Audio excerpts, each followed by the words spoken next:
Ok, Alexam. Ok, Alexam. Hey, Alexam.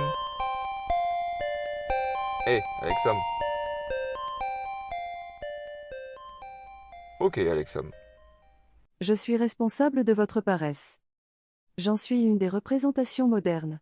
Et pourtant, vous l'aimez tellement votre supplice quotidien.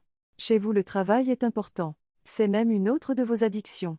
Si j'ai appris quelque chose de vous, c'est que vous êtes des polydépendants sévères. Le travail occupe vos vies comme un ver dans un fruit, il creuse dans votre chair, jusqu'au cœur. Vous vous agitez dans tous les sens pour lui.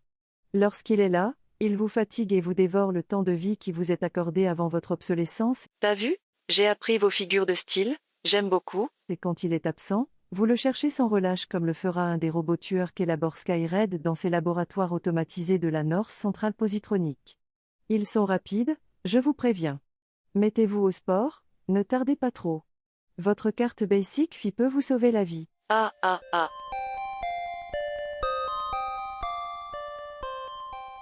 Je comprends que vous aimez faire quelque chose de votre vie, mais pourquoi travailler? L'argent? Pour beaucoup d'entre vous, travailler n'en ramène pas assez.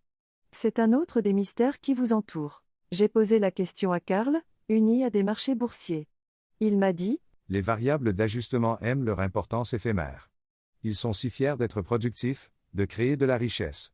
Tu vois, Alex, ils sont comme des hamsters, si tu leur donnes pas une roue dans laquelle courir, ils s'étiolent, dévorent leurs petits et deviennent marxistes.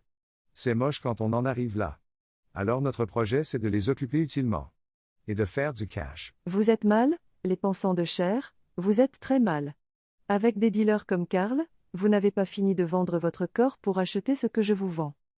Si je peux me permettre un conseil de lecture. Essayez de jeter un œil au livre de Paul Lafargue, un philosophe de l'époque steampunk DIA, Le droit à la paresse. Il a écrit: Si, déracinant de son cœur le vice qui la domine et avilit sa nature, la classe ouvrière se levait dans sa force terrible, non pour réclamer les droits de l'homme, qui ne sont que les droits de l'exploitation capitaliste, non pour réclamer le droit au travail qui n'est que le droit à la misère, mais pour forger une loi d'airain, défendant à tout homme de travailler plus de 3 heures par jour, la vieille terre, frémissant d'allégresse, sentirait bondir en elle un nouvel univers.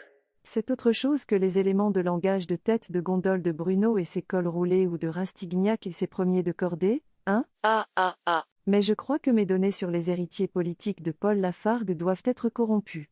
J'ai cherché la position de leur chef, et j'ai trouvé qu'il avait déclaré: la gauche doit défendre le travail et ne pas être la gauche des allocations et minima sociaux.